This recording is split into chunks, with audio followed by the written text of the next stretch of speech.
Hello friends, welcome back. Time for another episode of BigDenoPlays Kinfire Chronicles. We're going to play another little side mission today. This one's called The Stranger, Quest 17. We found it by engaging with some people at the Kinfire Shrine and then the Lonely Lantern Tavern. Cool little places. I like this little map engagement thing. It's quite good. Simple, but good. So we're on to Quest 17, The Stranger. So let's commence. Get excited. When you return to the Kinfire Shrine, you find Priestess Rani outside wearing long robes and a mask to protect her elven skin from the sunlight. She and a young dwarf are kneeling in the garden, clipping blossoms from a rose bush. As you approach, the priestess rises to greet you. When she hears that you'll be heading out to search for the wandering stranger, she touches each of you softly on the arm and whispers a blessing. I'm afraid I have nothing to pay you. Our shrine is so small and barely self-sufficient, but you'll have my deepest thanks and Ziva's blessing. You look past the priestess to the young dwarf behind her. Rani smiles. All are welcome to the shrine. Ziva's benevolent gaze falls upon all creatures. While I don't hail from these lands, I am eternally thankful that the peace has found its way here. War is never Ziva's will. You begin your search for the stranger, and you head to the Lonely Lantern where you first heard mention of them. Perhaps you'll pick up the trail there. 17-1. The Lonely Lantern is mostly empty this time of day. Besides the tavern keeper sleeping in the corner, there is just a single figure, a scruffy-faced man sitting hunched at one of the tables. He seems preoccupied something with one of his hands. Let's go and talk to the scruffy man. As you approach, the scruffy man startles and quickly conceals whatever he was looking at. There's a frenzied look in his eye. What do you want with me? I haven't done anything. You exchange looks with one another. The man is clearly hiding something. Choose a seeker. That seeker flips 4 cards. If at least 2 are revealed, we don't have nars. We haven't seen any positive ones for us, really, for the characters we've had yet. All right, so we've got 3 blue here on Asha of Brillbrook. She will be our option. All right, the first one is a blue. The second one is, oh, that's a green. The third one is red. Don't be red. No, we failed. That was a green. It's a green, blue. Damn. The man refuses to talk to you. Return to 17.1. That's a shame. So we'll go here and talk to 17.2. Approaching the tavern keeper, you catch her eye. Hello again, loves. I'm Roz, by the way. Are you looking for a meal? Although whatever's cooking in the back smells enticing, you decline the offer and ask Roz about the stranger, mentioning Rani's request. Rani's a kind-hearted soul to a fault, but she's not wrong to offer that lost lad some shelter. Poor thing, he seemed so frightened. Some of the ruffians around here chased him off, shouting and hitting the poor creature with sticks. I watched him run off that way. She points at a south-facing direction. There's a path in that direction the hunters use. It's hidden from view. Perhaps he found his way there. It heads east into the forest.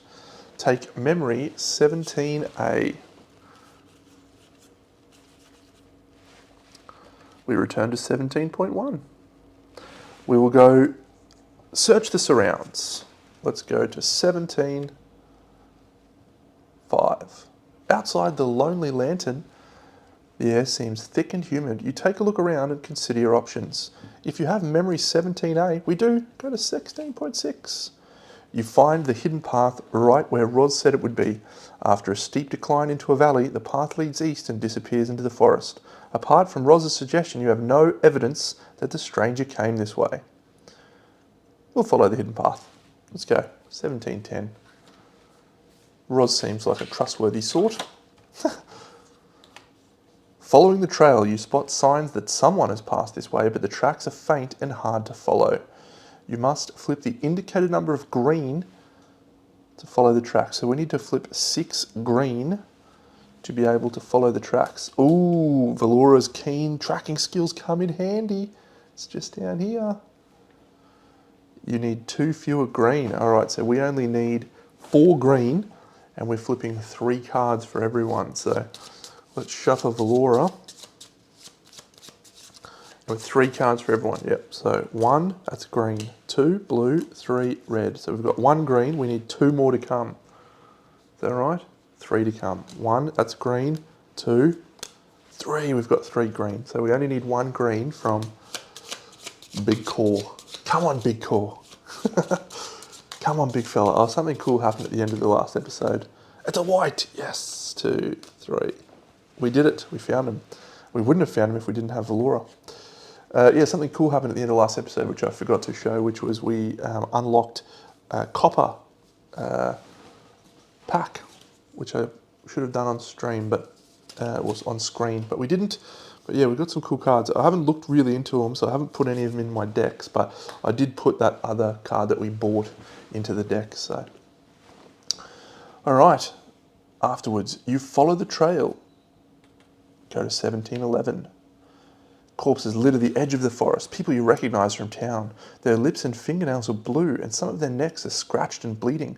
It appears they died, clawing at their own throats. However, there are no signs of a struggle, and the forest seems deathly quiet. Searching the bodies, you find some useful things. Open a copper treasure pack. And Asha takes a closer look. Gain memory 17D if you don't have it. We do have Asha. 17D. Capable of emitting a deadly poison. Nice. We go to 1712. Oh, we got a copper treasure pack. Yeah. So I think when you open one of these, you do have the option to use it straight away, but we probably won't use it straight away. I'm trying to not rip these like I did in Gloomhaven. I just tore them to pieces and now they're basically unusable. But here, oh, bait the trap. Flank, I like the greens. Oh, +2 damage if there is another seeker in your space. Solid blow. Boost another seeker's attack. Yeah, nice. Well-timed blow. Boost another seeker. Yep, okay, cool. Some good ones to look at there. Some good ones to look at. I'm not going to include them for now, though. You don't know what you're about to find. You pause and take stock of your gear. Gain 1 fate. We don't need a fate. Each seeker may swap out 1 action card into their deck for a new one. You must follow the normal deck building rules. If you have memory 17D, which we do, go to 1713. It seems that airborne poison of some sort was responsible for the deaths of these townsfolk. You prepare yourselves by fashioning masks out of a damp cheesecloth taken from your supplies. We take memory 17E. Good. As defense against the poison. Cool. The silence is broken by the sound of creaking. 2 of the trees seem to be separating from the rest, lumbering towards you with heavy steps.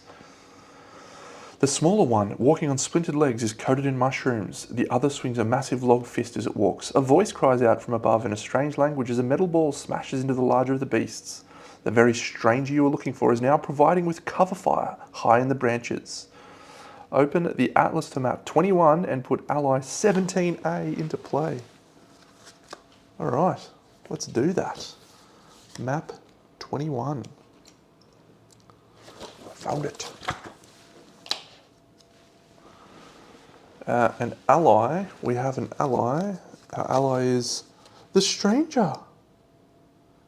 You've been sent to find and help this stranger, but now it is he who is helping you. Sheltering high in the foliage above the tree beast, the stranger shoots metal pellets with a sling as he leaps from branch to branch. What a cool guy.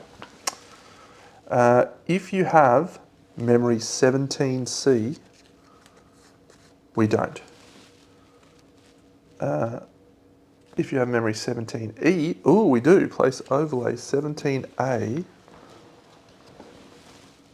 on death cap. All right, so we'll put that on death cap soon. But we are caught off guard, so we set up over here using this battle setup. Okay. The tree beasts are reduced to 0, go to thingy. All right, great, I'll set that up. All right, we're all set up. As you can see, we've got Khor and Valora here, and Asha down here. We're going to set Asha to be the target of this guy here, who is called Tree Fist, and we're going to set, that's Death Cap is Asha's target, and Tree Fist, his target is Khor. But yeah, so we've set up, we've got our armor cards, we've got our health starting. Yeah, we're good to go. And we did have to put the little, we have to deal out 7 cards. 1, 2, 3, 4, 5, 6, 7. Oh, the black powder bomb, nice. 1, 2, 3, 4, 5, 6, 7. Ooh, sweet bomb.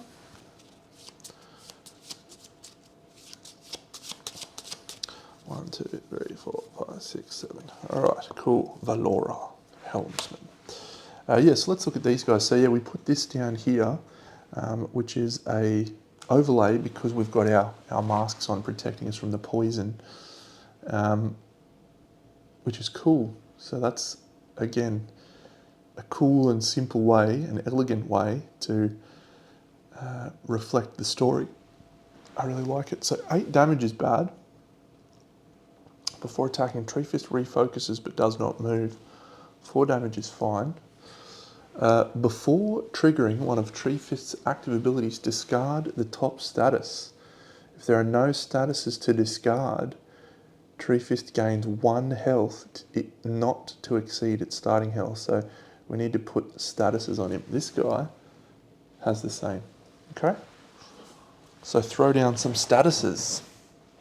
And the little stranger, all he does is, if we flip a 12, he attacks him. So that's good. Let's look at our cards, shall we? So down here, Khor. Shard Whip, very, very good. Taunt, nice. Pierce Defenses.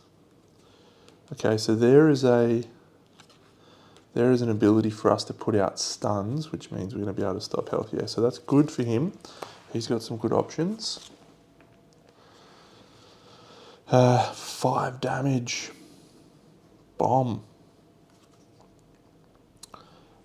Okay, Blinding Flash. After attacking, place stun on up to 3 of your target's active abilities. Nice. Ash's Dagger. After playing or discarding this card during battle, you may return it to your hand. Sneak Attack, pretty good. Coup de Grace, that's a great card. So she's got some really good cards for this situation. And last of all, our Archer Extraordinaire. Loyal Arrow, so this is our new card that we got. We put it into the deck. After attacking, you may discard any other card to return this card to your hand. Acid Arrow, perfect. Perfect. All right. So we've got some ability to add conditions on pretty much everyone.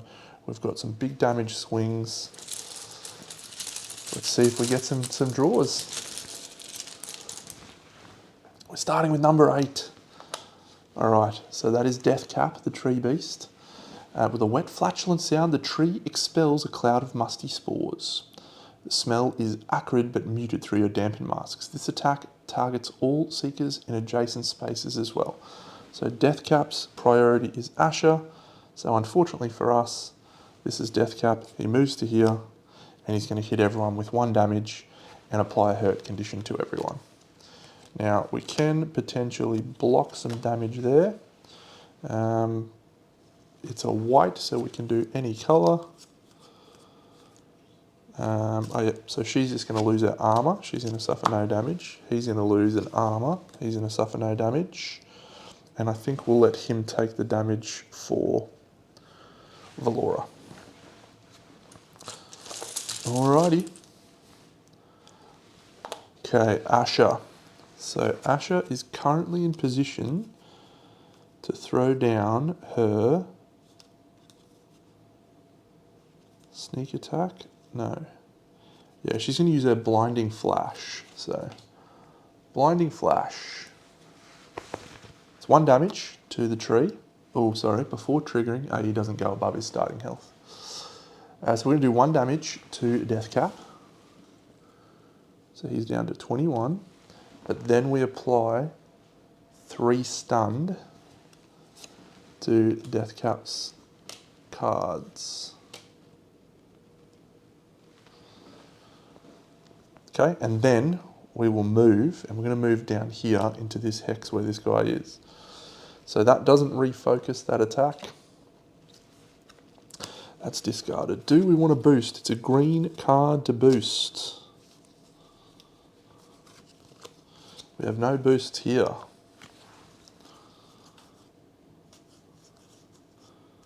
We have a boost there, but we'll keep that one up the hand, I think. Alrighty, let's go. Next draw. And just in case you're wondering, the reason why I moved Asha into there is because any attacks that we get with Asha are +1. That's only defending against that. Alright. So yeah, let's do 3 damage here. Sorry, 1 damage becomes 4 because that guy is not focused on us. Oh, she needs to take a damage with her hurt. She's down to 10. Fine. 4 damage. Yep. So we're going to trigger a sneak attack, 4 damage.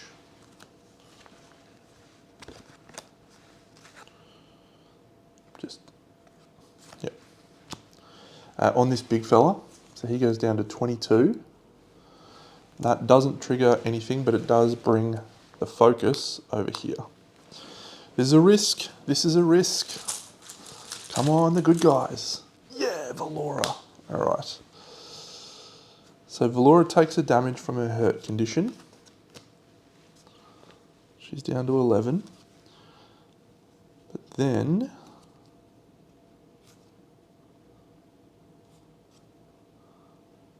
she will play this acid arrow onto Tree Fist. So that's a 1 damage attack. It's boosted by 1. And it's then reduced by 1, so it's 1 total.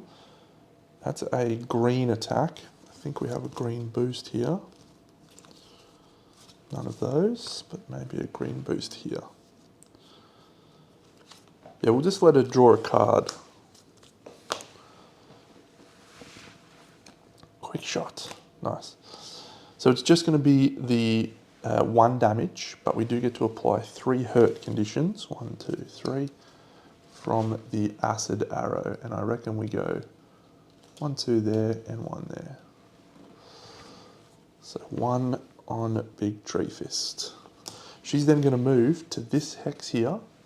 And when she's there, she's then going to give Khor an armor, thanks to her guardian from afar. 7. Okay, so that is a stun condition. However, before triggering, we discard the top status. So that one goes. It's going to get everyone. That's dumb, Deno. Should have moved her away. That's fine.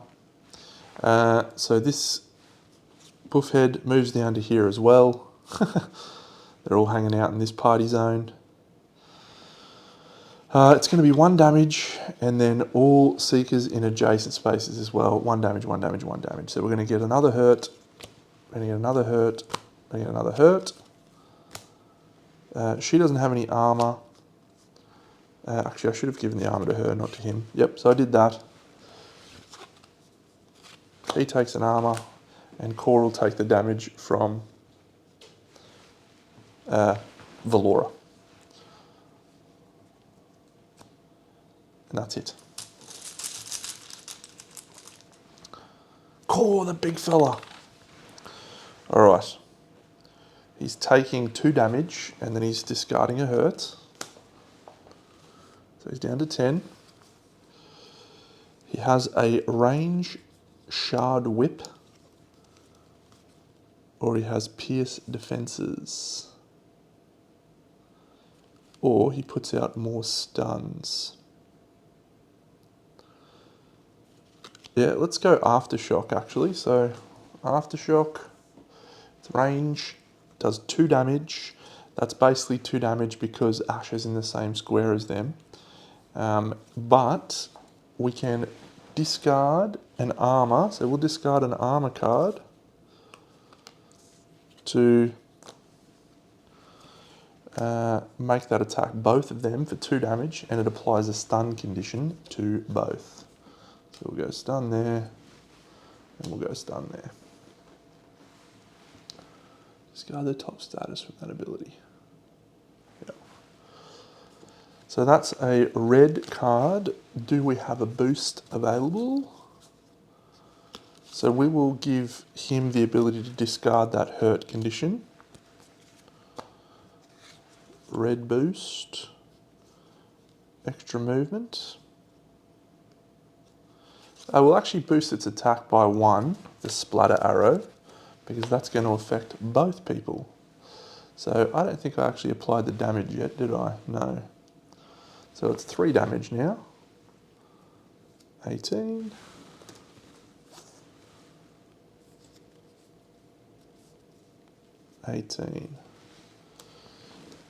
Yeah, because that was attack 2, attack 3, back down to 2, back up to 3. Perfect. And we applied the stuns. Great. Good turn, Khor. Does he want to move? Yeah, he'll move down to here as well. Let's have a little friendly 4 action. It's Khor again. Okay. So he discarded the hurt, so he doesn't have to trigger hurt. That's nice. His aftershock did not trigger aggro, but potentially we will trigger some aggro. Yep, so he's going to move back to here, and he's going to pierce defenses, which is a blue card. He's going to target Tree Fist, 4 for Asha, but -1 for the trees, so down to 15. Blue boost cards we're looking for. No blue boosts. Give another seeker an extra movement. Nope, that's fine. Yep, that's it. Valora. No, it's 12. Oh, it's the little guy. It's the little friend. Little tree beast friend. What do you do, mate? Can't see it. I'll bring him over here. The little guy. Look at him. The person with the most health suffers 2 damage. Excellent. So this guy suffers 2 damage. He's down to 16. Come on, Deno. All right, it's the Moonlight one. That's this one here. So once again, this is going to get stunned. It's going to get discarded. We've had that like 3 times. 7, 8, and that one. It's 1 damage and 1 hurt to everyone. 1, 1, 1. Damn, that sucks. No armor. No armor. No armor. So we'll all take 1. So we're 9, 9, 10. I haven't really used the space well here. I probably should have had Valora further away. Oh well, we know that attack's not coming again. Our choice. Let's use Valora. So she's going to take 2 damage, and then she's going to gain her action. She's going to shoot.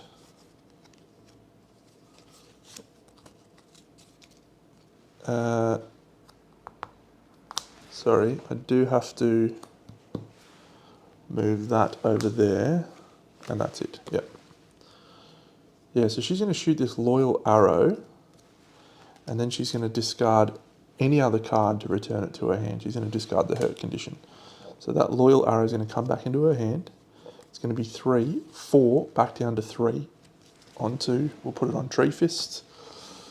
So he's down to 12. 1, 2, 3. And then she'll move, and she'll move to here, and she'll give Asha an armor. Now that's a green. Do we want to boost with a green?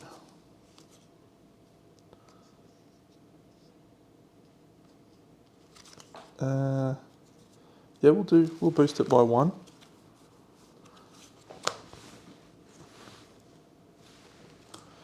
Okay. It's another our choice. Asha might be our option here. Let me look. So she's got 2 hurts. So let's actually go.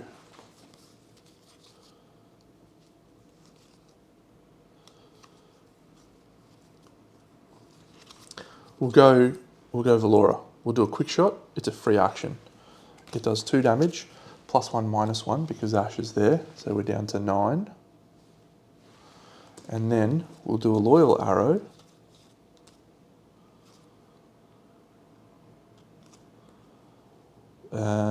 Which is 3. Takes the focus to Valora. And again, +1, -1, so down to 6. And then she'll move to this hex up here, and then she'll give Khor an armor. And that is all. 4. So that is this section here. So we discard this stun, so the action will still trigger, but then the hurt applies, so he suffers 2 damage. He's down to 4. So his target is actually Valora, and so he will move 1 space towards her, but he doesn't reach her. So that's the end of his turn.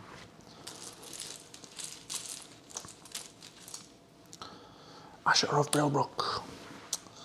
So Ash is going to take 2 damage because she has 2 hurt conditions. She still keeps 1. Snake Eyes. Ash's Dagger.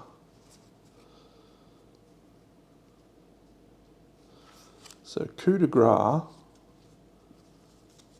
is 3 damage, +5 if they're not focused on you and have 8 or less remaining. This guy's not focused on her. So yeah, so we're going to move Asha to here. We're going to play coup de grace. We're going to end Tree Fist's reign of terror over this place.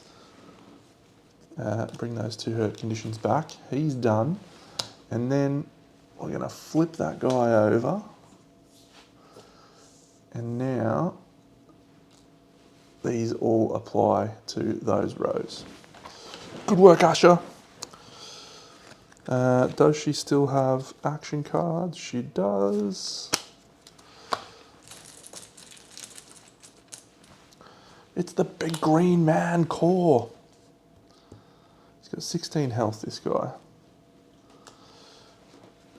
So he's going to take a health. He's going to take a hurt, rather. So he's down to 8. He's going to use his Sweet Balm. It's a free action. And he's going to heal himself for 4. We're going to buy that back because that is glorious. But he's going to go up to 12 just in case. And then he will Shard Whip and he'll discard an armor. And so that is going to take 4 damage, but down to 3. So we're at 13. And then, unfortunately, we gain the focus of the little guy. But we've only got Taunt in hand, so we now discard everything. We flip our lantern, Adamant Blazing Crown, and then we draw 1, 2, 3, 4, 5, 6, 7. Defending Blade. Nice. Alrighty. Alright, Valora. So we'll move down to here. We'll put an armor onto Asha. We only have... yeah, we'll use this capture rune, actually.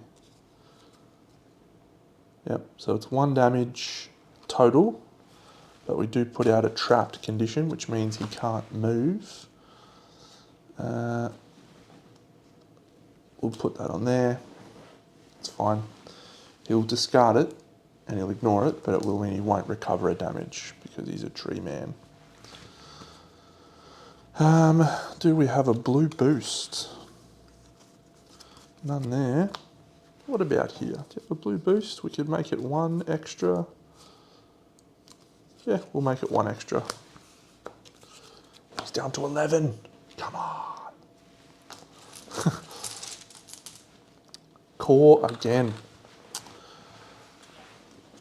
Alright. Guarded Strike. After attacking, gain a shield. Strong. Defending Blade. After attacking, gain a shield, and it's a red card, and it gains the focus. We shall move in, and we shall play our Defending Strike. 3 damage. We gain an armor. He does not block that, so that is 8 remaining. 6. Okay, so 6 is the bottom one. So that is, we discard the stunned, and then we apply the stunned. So the enemy cannot attack this turn. His focus is already Khor, so he's not going to move. He's not going to attack. That's the end of his turn. Come on, Deno. 11. Okay, same attack. So Deathcat refocuses. He is going to refocus on Khor because he's the nearest. He does not have a card to discard, so he goes back up to 9. And he's doing 4 damage. We have 1 armor, so that goes down to 3. And do we want to block for another Seeker? We can use any colour. Oh, Valora's actually flipping her lantern as well. Nice. 1, 2, 3, 4, 5, 6, 7. Nope, we will not do anything else. So we had no other blocks. So just 1 stopped, so he goes down to 9. Interesting. A 2. Okay, so that's this one again. So he is trapped, which means he doesn't heal, but he targets everyone. He does 1 damage. No, he doesn't do a damage to her. She's in armor, but he does put a hurt. Does put a hurt and 1 damage. 1 damage and a hurt.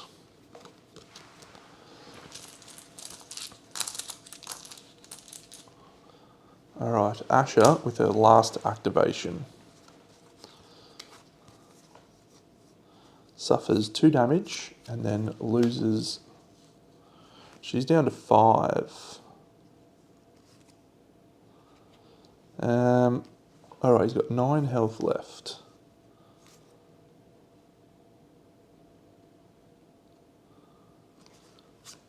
We'll play Asha's dagger. It's 2 damage. Goes down to 1. Because of the trees. We'll then move back to here. She's not doing anything else for a couple of turns. 9. Khor once again. He is taking a pounding. 1. He's got ways to block for other Seekers. Has Asha got anything to block? She got anything to block with? No blocks there. No blocks there. Khor's down to 4.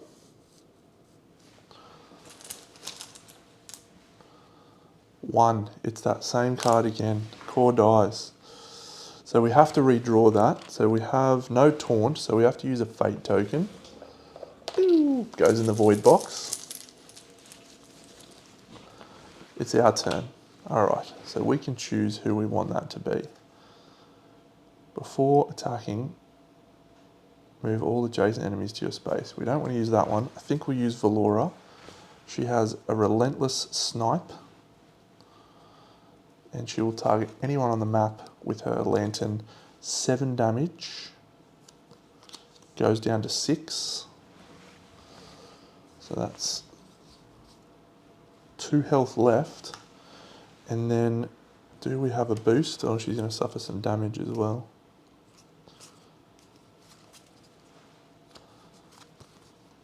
No boost.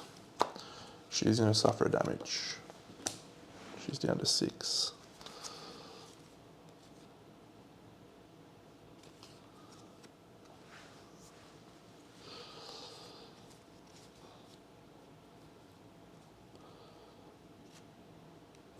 She can't. Does her lantern let her target anyone on the map? Great. So she'll actually move to here. She'll play a sweet balm and she'll heal Khor, and then she'll use her lantern, which can target someone in your space. That's our best option. That triggers the focus over to, not that one, this one here. And because we've filled up this track, all of these go back in. We've got 2 health to kill this guy. And we had to use a fate token. That's good. This is, again, the most challenging fight we've had yet, and not due to like bad draws or anything. It's literally just come down to poor placement from me. 5. All right, that is before attacking. Deathcap refocuses. It's 4 damage. We will put that onto. He's back at 8 now. So we can have it on either of them, but we will put it on Valora. So she will take 3, and Khor will take 1. Come on, Dano. 4! Same again. So refocuses, we'll put it on Khor this time. He's down to 3. We just need, oh, he's going to heal twice. He's going to heal twice as well, because each time he activated, he didn't have a thing. Valora. Should be it. Should be it. Yeah, we'll play Eyes of the Huntress. We'll move back to here. We'll give Khor an armor. She's got no hurt conditions. She'll play a splatter arrow. We'll put it on this top one. Does 2 damage, goes down to 1, but applies 2 hurt conditions to him. And we can boost that with nothing. So it goes down to 1, but does put 2 hurt cards on this top one. This is getting tight. Asha, she's too far away to do anything, no. She suffers a hurt. She'll move to here. Does she have a range attack? Actually, she does. However, neither of them do anything because of that stupid terrain. Snake eyes, snake eyes.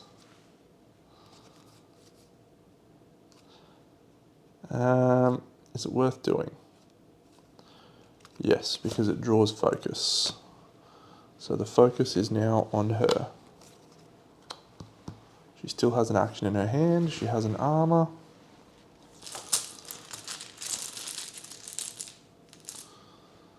Asha again. Either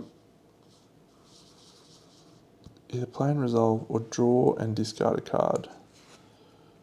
We'll pass and draw a card. We get our dagger back. That's all we need. Come on, Dano. It's a 2. He suffers 1/2 damage. He's got 1 health left. He's going to target all adjacent seekers from this attack. So it's 1 damage. Oh no, she's got an armor. 1 damage. He's got an armor as well, actually, so no damage. He gets a hurt. She gets a hurt. All right, we really need it to be. She gets a hurt. She suffers a damage. We really need it to be not Khor, or anyone really. No, it's him again. No, we've got to redraw that. We've got to redraw that. When you redraw that, oh, you draw 4 chits out. Okay. Supposed to draw 4 chits. 1, 2, 3, 4. So Valora doesn't die. Valora doesn't die. So we will choose the Valora.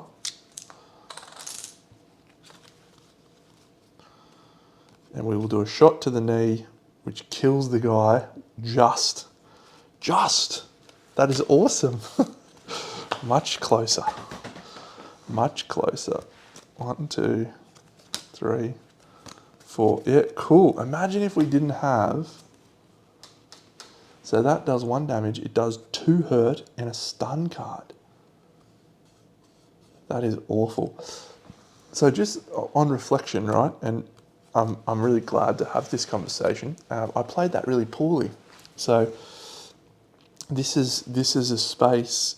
These spaces are adjacent to everyone,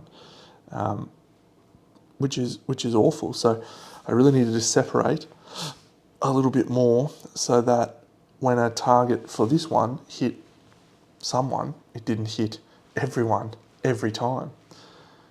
Really, really good. I wasted my taunt too. Probably should have used my taunt a bit earlier, but awesome.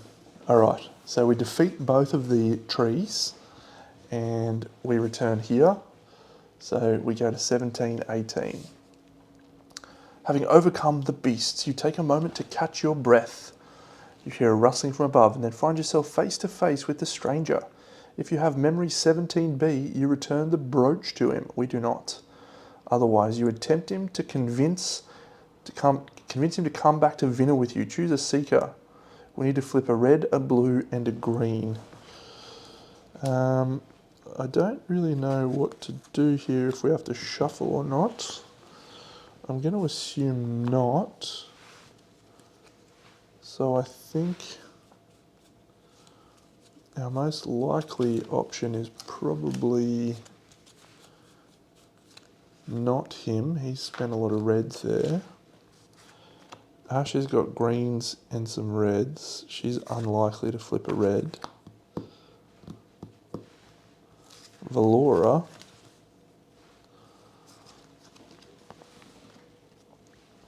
Valora has a pretty even spread. I think we'll go Valora.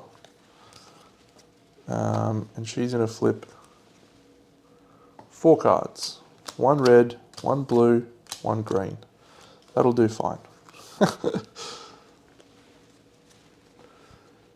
We succeed. We go to 1720.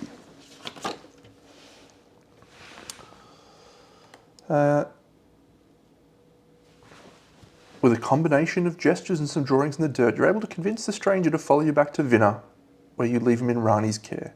He doesn't seem to fully trust you or the priestess yet, but you've done all you can.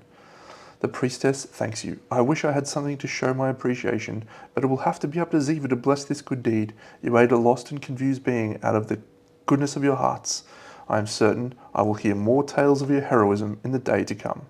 This quest is over. Gain 1 Kinfire and 3 city things. So we take memories 17H. Hey, our little friend. Yeah, look at him. What a happy guy. We each gain a Kinfire, so we have 2 Kinfire each now. 1, 2. That means we can use some of our new copper cards that we revealed. We needed 17F. Oh wow, that little guy can die. That sucks. Cool though, cool though. Alright, we've got 3 city actions. Let's return everything. I'll be back. Alright, so my first action, we're going to go to Lucas T-Wagon. I'm going to buy those 2 sweet balms back because they were absolutely clutch. The second one, the only place we haven't been now is the Lighthouse construction site. So we'll go to the Lighthouse construction site. Here in the Vinna pack, it is number 7. And it says... the construction site is bustling with workers carrying tools, shouting orders, and hauling around loads of stone and lumber. You soon find yourselves in the way, dodging ladders and wheelbarrows. Each seeker shuffles their deck and flips over a card. If anyone does a white, then we gain a benefit.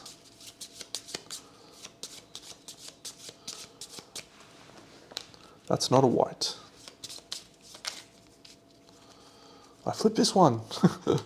That's an armor card, Deno. Hiya! It's not a white. Our last chance. I don't think she's actually got many whites. She's got none except for that sweet balm. Very unlikely. Come on, Deno. Hiya! No. So we do not get to do event VC. So we have one more action to do. We've definitely been to all of them now. The Kinfire Shrine we can't go to anymore. I guess we just go to the inn. we sleep, and we can incorporate cards and get rid of our exhaustion. We have no exhaustion, but I think we want to look into these cards here and see if we add any of these cool cards into our decks from our copper packs that we unlocked. And that's the end of this episode, friends. Join me again for another episode where we will start the main storyline now. So we've concluded The Stranger. So that's that's concluded. We now go on to the main storyline, Quest 3, Into the Shadows. So enjoy. I will catch you all in that episode. Big Den over.